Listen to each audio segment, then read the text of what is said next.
I see.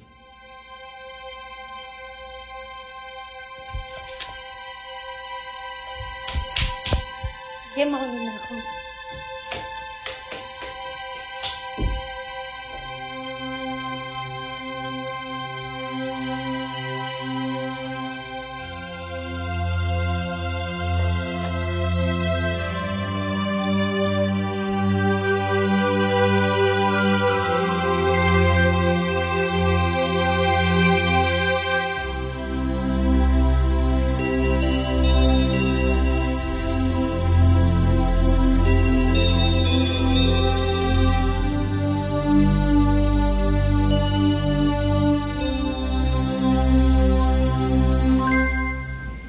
Ano yung nakita ko?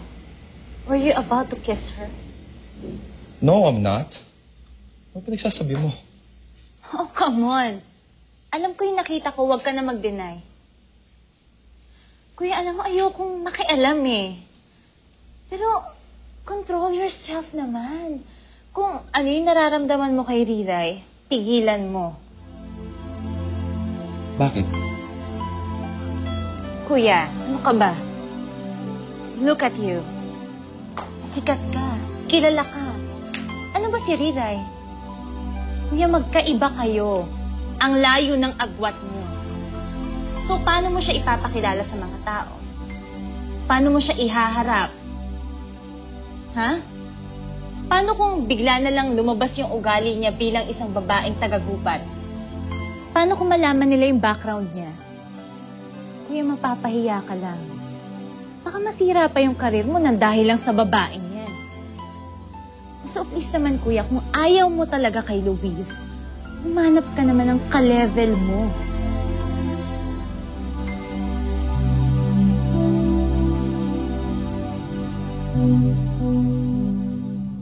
Hi, Dad. Good evening. Ano good evening? It's almost 1 a.m. Umaga na iyo. Sorry, Dad. Hindi na po ito mauulit. It's okay. Ang sa akin lang naman, sa susunod, pag uumagahin ka, magsasabi ka. Si Jopay nga pala. Ba't di mo siya kasama? Umuwi po sa kanila. Kaya pinuuna na ako. You mean? Pinauwi mo mag-isa ang best friend mo at this hour? Kasi Dad, ayaw magpatit sa akin eh. Pinipilit ko na nga eh. Ewan ko ba? Bakit gano'n yun? Bahala na siya.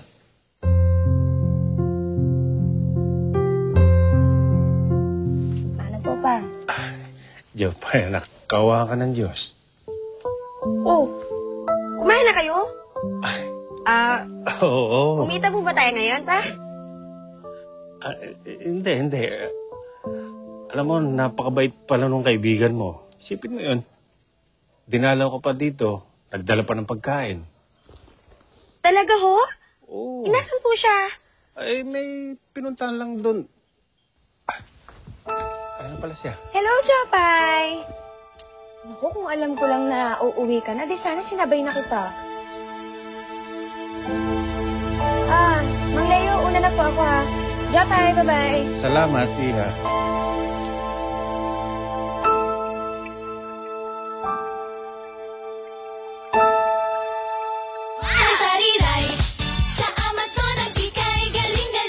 Isang malagim na balita. Linis ka, tuta. Sino maglilinis nito?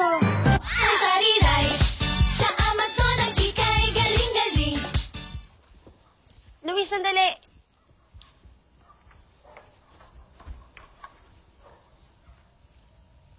Paano mo nalaman na dito ako nakatira?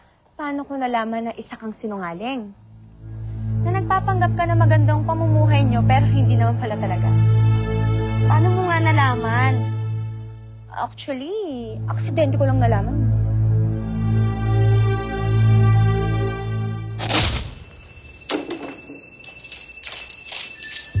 Napadaan kasi kami dati dito.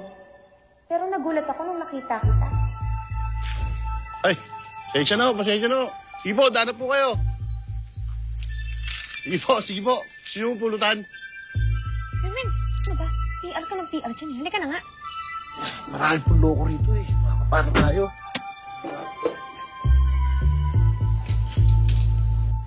I couldn't believe my eyes.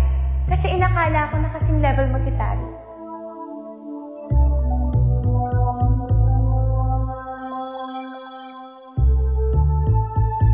Pero hindi naman pala talaga.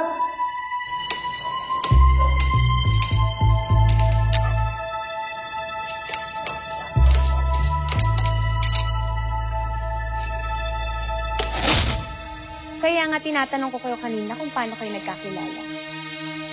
Of course, gusto ko rin malaman kung alam ba ni Tarik na sa gantong lugar ka lang nakatira. Na ganito lang pala yung pamumuhay niyo. I suspected, right? Hindi niya alam. Tapos, nagsisinungaling ka pa.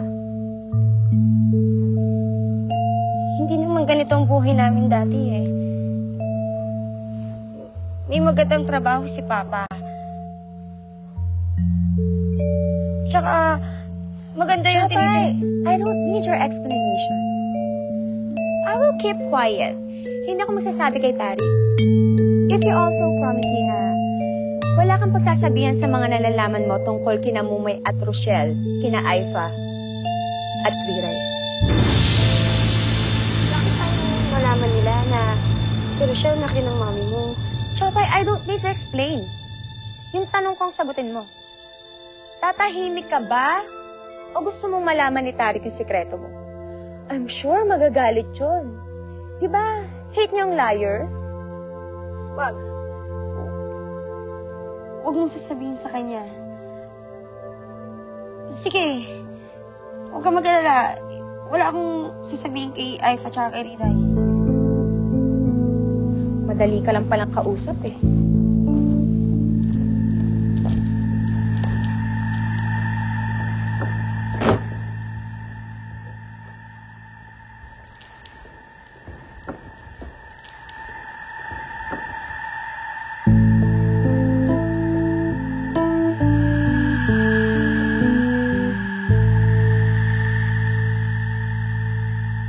Talaga ni Kuya John na si Riray ang kasama niya kaysa sa akin. Isasama ka ni Kuya sa shooting ng commercial niya? Isasama niyo yung babaeng yun? Huwag mo nang putulin yung mga damit na isusuot mo. Tsaka, huwag ka na rin magsuot ng damit na nakita yung... Nararamdaman niyo po ba talaga na siya yun? Wala po bang duda yung loob niyo? Alam mo, Zolan, ang tagal kong inasam na makasama ang anak ko. Paano po kung hindi po talaga siya yung anak niyo? Riray, kailangan mong mag-makeup. Live up. Ay, Aifa, sige na. Ako na lang magbi-makeup kay Riray.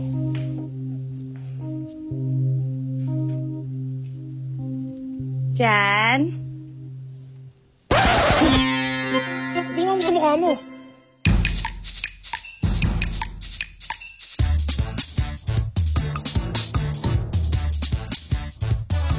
Oh, maniwala ko sa'yo.